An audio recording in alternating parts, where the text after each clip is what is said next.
할렐루야. 하나님께서 우리에게 허락하신 귀한 하루, 그리고 첫 시간을 예배로 시작하는 여러분들을 축복합니다. 기도하겠습니다.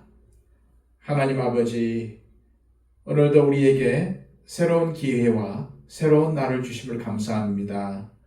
오늘 주신 귀한 하루, 나의 날이 아님을 알게 하여 주시고 온전히 하나님의 뜻을 기억하며 살아갈 수 있도록 우리에게 성령의 능력을 더하여 주시옵소서. 오늘도 하나님의 사람으로 살아가기를 원합니다. 하나님의 깊으신 뜻을 말씀을 통해 깨닫고 그 말씀을 실천하며 살아가기를 원합니다. 하나님, 오늘도 나의 유익을 구하지 않도록 하여 주시고 무엇보다 하나님의 뜻을 기억하며 우리 주변에 있는 사람들에게 선한 영향력을 끼치게 하여 주시옵소서. 또한 우리가 받은 주님의 은혜를 값없이 나누게 하시며 또한 하나님의 사랑을 증거하는 우리의 삶이 되게 하여 주시옵소서. 예수 그리스도의 이름으로 기도하옵나이다. 아멘.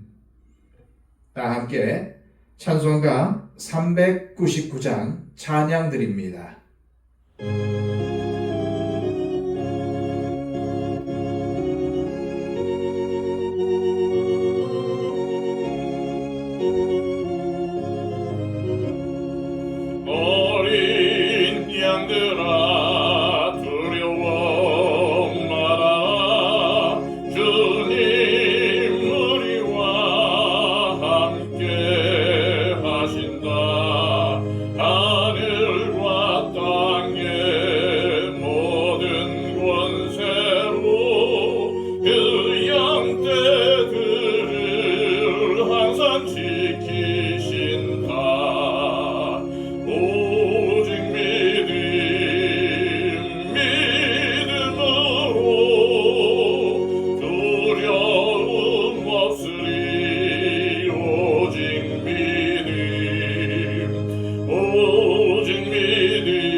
이 시간 우리에게 주시는 하나님의 복된 말씀은 신약성경 요한계시록 15장 1절에서 4절까지의 말씀입니다.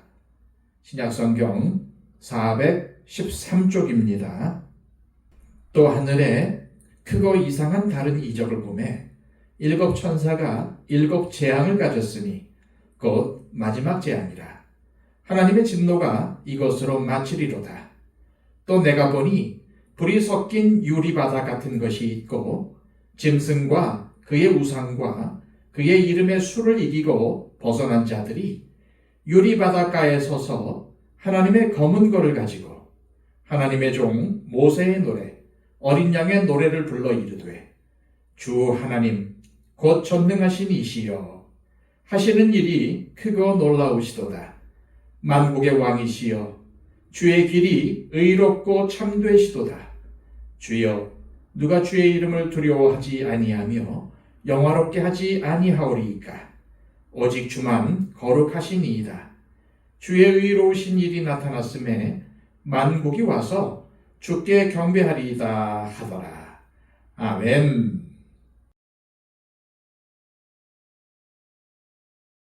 지난 시간 일곱 천사가 가진 일곱 재앙, 즉 하나님의 마지막 심판인 대적 재앙은 더 이상의 기회가 없는 마지막 재앙이라는 사실을 묵상했습니다. 이처럼 하나님의 마지막 심판을 받아야 할 사람들, 즉 마귀의 상징인 짐승에게 절하고 그의 수를 이마나 오른손에 맞은 어두움에 속한 사람들이 있는가 하면 반대로 이를 이기고 승리한 사람들의 이야기가 2절에서 4절까지 기록이 되어 있습니다. 영원한 천국에서 하나님을 찬양하며 영생하게 될 사람들에 관해 요한계시록은 많은 지면을 할애하고 있습니다. 왜 그렇습니까? 결국 요한계시록은 마귀의 미혹과 그로 인한 환난을 믿음으로 견디라는 성령님의 음성이기 때문입니다. 그렇다면 어떤 사람들이 최후의 승리자가 되는 것일까요? 2절에서 4절입니다.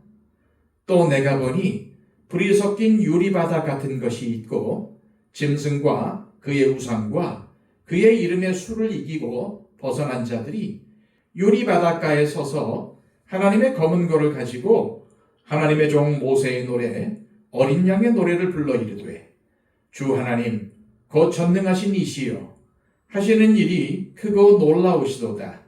만국의 왕이시여 주의 길이 의롭고 참되시도다. 주여 누가 주의 이름을 두려워하지 아니하며 영화롭게 하지 아니하오리이까. 오직 주만 거룩하시니이다.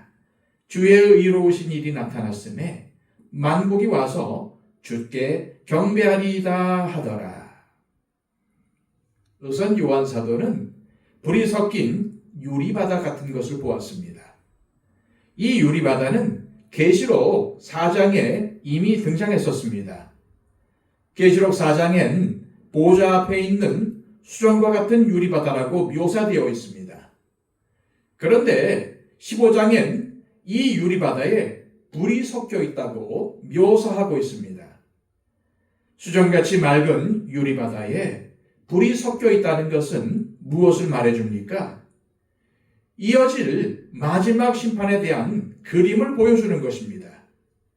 마지막 심판은 활활 타오르는 불이 쏟아지는 심판이라는 의미입니다.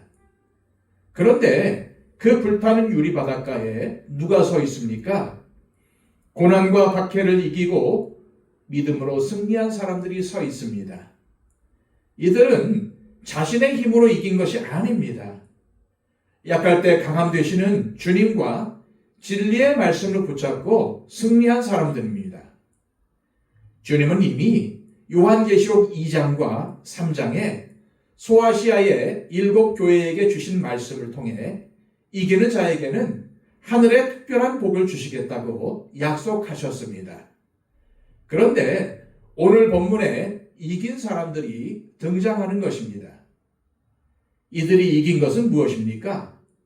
짐승입니다. 이 짐승은 앞에서 보았던 용과 바다에서 올라온 짐승을 말하는 것입니다. 또한 그의 우상은 13장에 땅에서 올라온 짐승이 바다에서 올라온 짐승의 우상을 만들고 그에게 경배하도록 했던 것을 말합니다. 따라서 짐승의 우상을 이겼다는 것은 한마디로 그리스도의 부활을 모방하는 적그리스도의 세력들의 종교적인 유혹을 이겼다는 의미입니다. 그리고 그의 이름의 수 666은 경제활동과 관련됩니다. 짐승의 수를 받지 않으면 먹고 살 수 없다는 경제적인 압력인 것입니다. 그러므로 짐승과 짐승의 우상과 짐승의 수는 정치, 경제, 사회, 문화, 종교 등 여러 방면에서 우리 그리스도인들에게 닥칠 온갖 종류의 환난과 어려움을 말하는 것입니다. 즉, 이 땅에서 성도라는 이름으로 살아갈 때 당할 수 있는 어려움과 유혹, 고통과 아픔을 짐승과 짐승의 우상과 그의 이름의 수라고 표현한 것입니다. 그런데 이런 환난과 유혹과 어려움을 이기고 믿음으로 승리한 사람들이 있습니다. 그들이 누구입니까? 14만 4천 명입니다. 흰 옷을 입은 사람들입니다. 바로 이들이 불이 섞인 유리 바닷가에 서서 하나님을 찬양하고 있는 것입니다. 그런데 이들이 부르는 찬양은 하나님의 종 모세의 노래, 어린 양의 노래입니다. 모세의 노래가 어떤 노래입니까? 출애굽기 15장에 등장하는 모세의 노래는 홍해를 육지같이 건넌 후에 모세가 하나님의 전능하심을 찬양했던 바로 그 노래입니다. 그런데 그 모세의 노래가 믿음으로 승리한 성도들에 의해서 불려지고 있습니다. 또한 그들은 어린 양의 노래를 불렀습니다. 어린 양의 노래는 하나님의 백성이 마귀의 세력을 이기고 받은 궁극적인 구원을 노래한 것입니다. 다시 말해 어린 양의 죽음을 통해서 얻은 구원과 승리를 찬양한 것이 바로 어린 양의 노래인 것입니다. 결국 이들의 찬양이 의도하는 것은 하나님의 궁극적인 승리입니다. 만국이 와서 경배할 것이라는 말씀의 의미는 만국이 구원을 받는다는 의미가 아니라 만국이 경의를 표하게 된다는 의미입니다. 다시 말해 하나님의 구원의 역사가 의롭고 성도들이 걸어온 믿음의 길이 올바른 길이라고 인정하게 된다는 말입니다. 그러므로 불이 섞인 유리바다에서 믿음으로 승리한 14만 4천이 모세의 노래와 어린 양의 노래를 부르며 하나님을 찬양하는 장면은 지금의 우리의 삶이 힘들고 어려워도 또한 믿음으로 인해 환난을 당하고 박해를 받는다고 해도 절대 믿음을 포기하지 말라는 주님의 격려와 위로인 것입니다. 그리고 아울러 지금까지 우리가 걸었던 믿음의 길이 맞는 길이며 하나님께서 인정하시는 참된 길이라는 것입니다. 그러므로 인내하며 끝까지 믿음의 길을 걸으라는 말씀인 것입니다. 다시 한번 강조하지만 이런 찬양은 누구만 할 수 있는 것입니까? 끝까지 짐승과 짐승의 우상과 짐승의 수를 이긴 사람들만 부를 수 있는 찬양입니다. 그리고 짐승과 짐승의 우상과 짐승의 수는 우리 모두가 싸워야 할 적그리스도의 세력들이 가진 힘과 영향력을 상징하는 것입니다. 그것들은 마귀와 세상이 행할 수 있는 총체적인 유혹이며 고난입니다. 짐승의 정치력과 짐승의 우상이 가진 이단과 사이비 종교의 유혹, 그리고 돈으로 상징될 수 있는 경제에 대한 영향력 등이 총체적으로 우리가 그리스도인으로 살지 못하도록 미혹하고 믿음에서 넘어지게 할 텐데 그것들을 이겨낸 사람들만 모세의 노래, 어린 양의 노래를 부를 수 있다는 것입니다. 이제 16장부터는 본격적으로 마지막 재앙이 시작될 것입니다. 그러기 전에 주어진 잠깐의 고요를 통해 회개하고 돌이킬 수 있는 마지막 기회가 완악한 세상에 주어지고 있습니다. 그리고 이 완악한 세상에는 힘들고 어렵지만은 믿음으로 살아가는 그리스도인들이 있습니다. 요한사도 당시 요한계시록을 받아든 성도들은 이 짐승과 짐승의 우상과 짐승의 수를 로마 제국으로 이해했을 것입니다. 그러면서 그 힘든 싸움을 이기고 유리바다에서 찬양하는 성도들의 찬양을 소망 가운데 들었을 것입니다. 이 찬양이 오늘을 사는 우리에게도 들려지기를 원합니다. 그리고 우리 모두 이 찬양을 소망 가운데 마음으로 듣기를 원합니다. 이 땅에 살고 있는 한 우리는 매일을 짐승과 짐승의 우상, 그리고 세상 정신, 즉 돈이 최고라는 세상 가치관과 치열한 싸움을 싸워야 합니다. 그럴 때 낮아짐으로, 섬김으로, 희생으로 구원을 완성하신 어린 양의 노래를 가슴에 새기며 약할 때 강압이 된다는 진리를 붙잡고 이겨나갈 수 있기를 소망합니다. 우리가 그러한 삶을 살 때 언젠가 유리바다에서 하나님을 찬양할 수 있게 될 것이기 때문입니다. 이 시간 하나님 아버지, 오늘 우리가 지금까지 살아온 믿음의 길이 맞는 길이며 하나님께서 인정하시는 유일한 길임을 다시 확인하게 하시니 감사합니다. 우리가 유리바닷가에 서서 모세의 노래, 어린 양의 노래를 부르는 그날을 소망하며 이 땅에서 겪는 어려움과 환난을 견디게 하옵소서. 마귀의 미혹과 세상의 유혹을 이겨내고 끝까지 믿음의 길을 걷게 하옵소서. 그리고 무엇보다 주님께서 가신 낮아짐과 섬김의 길, 희생의 길인 좁은 문, 좁은 길을 걸어가게 하옵소서. 기도하시기를 바랍니다. 111 기도를 통해서 우리의 기도가 필요한 분들을 위해서 중보해 주시기를 바랍니다. 그리고 얼마 남지 않은 2025년을 잘 보내게 하시고 또 새롭게 맞는 2026년은 주님과 더욱더 교제하며 주님과 더욱더 동행하는 한 해가 되게 해달라고 기도하시기를 바랍니다. 다 함께 기도하겠습니다.